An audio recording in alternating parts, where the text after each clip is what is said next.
Hello દોસ્તો, કેમ છો બધા? આઈ હોપ કે તમે બધા મજામાં જ હશો। આજે મેં ટિફિનમાં દૂધી ચણા દાળની સબ્જી બનાવી છે, જેની રેસીપી હું તમારી સાથે શેર કરું છું। ચેનલમાં નવા હોય તો ચેનલને સબસ્ક્રાઈબ કરી દેજો। હવે આપણે સબ્જી બનાવવાની શરૂઆત કરી લઈએ।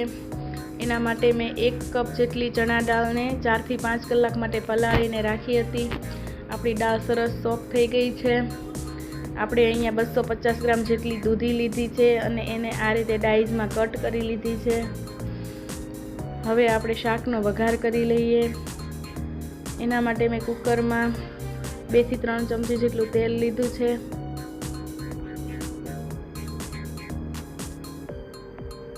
તેલ ગરમ થઈ જાય એટલે આપણે જીરાથી વઘાર કરીશું।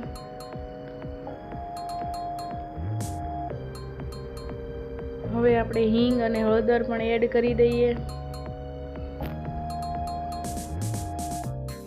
અહીંયા મેં એક ઝીણો સમારેલો કાંદો લીધો છે, એને પણ એડ કરી દઈએ। કાંદો ટોટલી ઓપ્શનલ છે, તમે સ્કીપ કરી શકો છો। સરસ સતળાઈ જાય ત્યાં સુધી આપણે થવા દઈશું।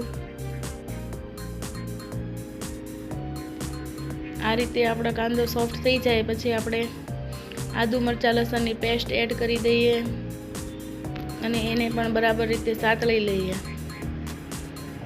હવે આપણે કાશ્મીરી લાલ મરચું અને ધાણા જીરું પાવડર એડ કરી દઈએ। આપણે એકદમ સિમ્પલ ઘરના મસાલા જ લીધા છે, તો પણ આપણું શાક બહુ જ સરસ બને છે। હવે આપણે 1 નંગ ઝીણો સમારેલા ટમેટાં લીધા છે, એને પણ એડ કરી અને મિક્સ કરી લઈએ। હવે આપણે ચણા દાળ અને દૂધીને પણ એડ કરી દઈશું।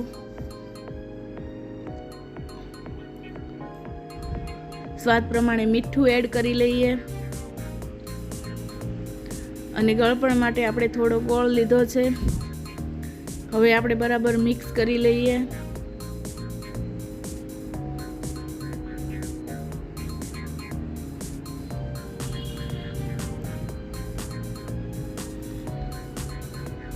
હવે આપણે અડધા લીંબુનો રસ એડ કરી દઈએ અને 2 કપ જેટલું પાણી લઈશું।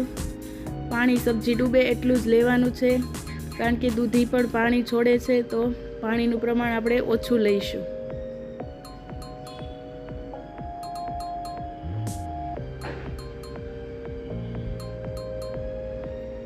લાસ્ટમાં આપણે લીલા ધાણા એડ કરી દઈએ। હવે આપણે મીડિયમ હાઈ ફ્લેમ પર 4 વિસલ વગાડી લઈશું।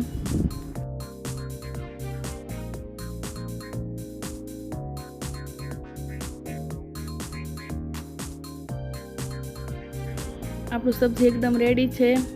લાસ્ટમાં આપણે થોડા લીલા ધાણા એડ કરી દઈએ અને સર્વ કરી લઈએ। આજે ટિફિનમાં મેં દૂધી ચણા દાળની સબ્જી બનાવી છે। તમે શું બનાવ્યું છે જરૂરથી કમેન્ટ કરજો। વિડીયો ગમ્યો હોય તો લાઈક, શેર અને સબસ્ક્રાઈબ કરી દેજો। કમેન્ટ કરવાનું ભૂલતા નહીં। મળીશું એક નવા વિડીયો સાથે। Thank you, bye bye.